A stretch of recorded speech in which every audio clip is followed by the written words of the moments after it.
Welcome to Telangana software farmer. ఈ week video వచ్చేసి మనం వేసిన మిర్చి నారు దాని ప్లాంట్ అప్డేట్స్ అన్నమాట. అవి ఎలా గ్రో అయ్యాయి, మనం ఎందుకంటే సెప్టెంబర్లో వేసాము నారు తీసుకొచ్చి. సో ఆ చెట్లు ఎలా ఉన్నాయి, న్యాచురల్ ఫార్మింగ్ మెథడ్లో యాక్చువల్గా అన్నిటికంటే కష్టమైంది గ్రో చేయడానికని అందరూ అక్కడ చెప్తుంది ఊళ్ళో ఏంటంటే మిర్చికి చాలా మందులు వేయాలి.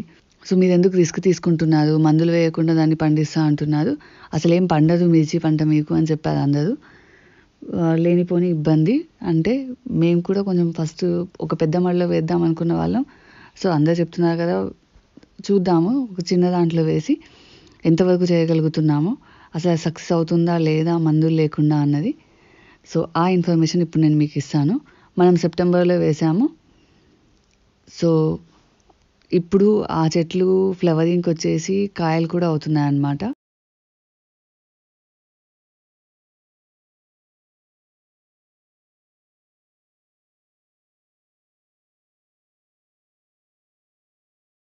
సెప్టెంబర్లో మనం మిర్చి నారు తీసుకొచ్చి వేసినప్పుడు బంతి నారు కూడా తీసుకున్నాం కొంచెం.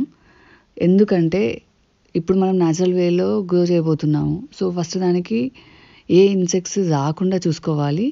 సో అలాంటి కేసెస్లో మోస్ట్ అందరూ యూస్ చేసేది కూడా బంతి చెట్లే. బంతి చెట్లు చుట్టూ వేయడం వల్ల ఏదన్నా పురుగులు ఉంటే ఫస్ట్ వాటికి అట్రాక్ట్ అవుతాయి ఆ కలర్స్కి. సో ఈ చెట్లు అనేవి మధ్యలో ఉన్నవి సేఫ్ ఉంటాయి అన్నమాట. మనకు అర్థమైపోతుంది, సరే ఆ బంతి చెట్లకి పురుగు పట్టినప్పుడు ఓకే పురుగు పడుతుంది, కొంచెం జాగ్రత్తగా ఉండాలి, మనకు కూడా అర్థమవుతుంది.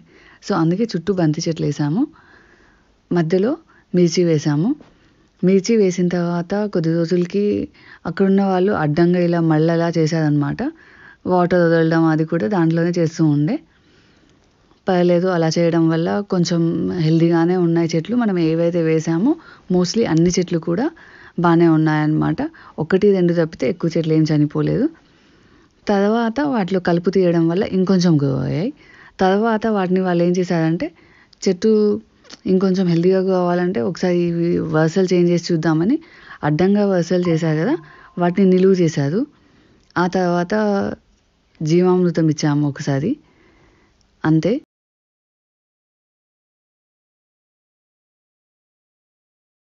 ఇప్పుడు ఆ చెట్లు ఫ్లవరింగ్కి వచ్చేసి మిర్చీలు కూడా అవుతున్నాయి. సో క్రాప్ మొత్తం చేతికి వచ్చేంత వరకు చెప్పలేను ఇందులో సక్సెస్ వచ్చిందా లేదా అన్నది. ఇప్పటికైతే కొన్ని ఫ్లవరింగ్ అయి మిర్చి అవుతుంటే కొన్ని చెట్లకు మాత్రం నేను ముడత అబ్జర్వ్ చేశాను అనమాట. మిర్చిలో ఎక్కువ వచ్చే రోగమే ముడత రోగం. కొద్ది చెట్లకు మాత్రమే ఉంది.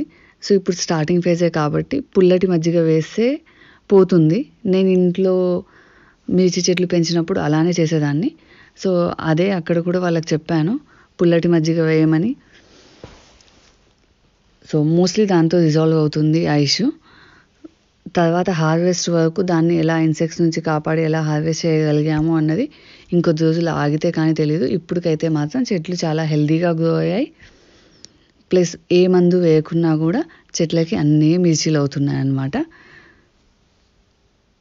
సో న్యాచురల్ ఫార్మింగ్లో మిర్చి గ్రో చేయలేము అన్నదాని నుంచి అట్లీస్ట్ మేము కూడా ఒక హోప్కి వచ్చాము. ఓకే గ్రో చేయగలము ఇప్పటి వరకు అయితే ఓకే, ఈ తర్వాత కూడా దీన్ని హార్వెస్ట్ చేయగలిగాము. ఇలానే ఏదైతే క్రాప్ మనకు వచ్చిందో ఇలానే హార్వెస్ట్ చేయగలిగితే దీంట్లో సక్సెస్ అయినట్టే. సో బంతి పూలు మాత్రం ఫుల్గా అయ్యాయన్నమాట. ఫామ్లో యాక్చువల్గా అవి పురుగులు వాటిని అట్రాక్ట్ చేశాయని వేసాము, కానీ అవి చూడ్డానికి ఎంత బాగున్నాయో అసలు. అలా చుట్టూ బంతి చెట్లు, ఆ చెట్లు కూడా చాలా హెల్దీగా అయ్యాయి. ఫ్లవర్స్ చాలా పెద్ద పెద్దగా అయ్యాయన్నమాట. సో వాటిని చూస్తుంటే కొన్ని ఫ్లవర్స్ మాత్రం తెంచుకోవాలనిపించింది, కొన్ని ఫ్లవర్స్ కలెక్ట్ చేసుకున్నాము. దాంతో ఏమైనా చేయొచ్చా అన్నది చూస్తాను నెక్స్ట్. నేనైతే ఫ్లవర్స్ అయితే హార్వెస్ట్ చేసుకున్నాను కొన్ని.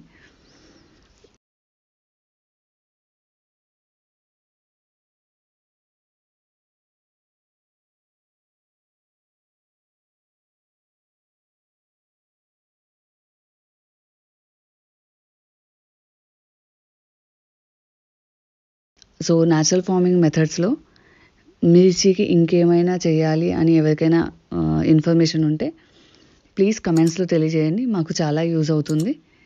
Thanks for watching the videos. Please like and subscribe to our channel.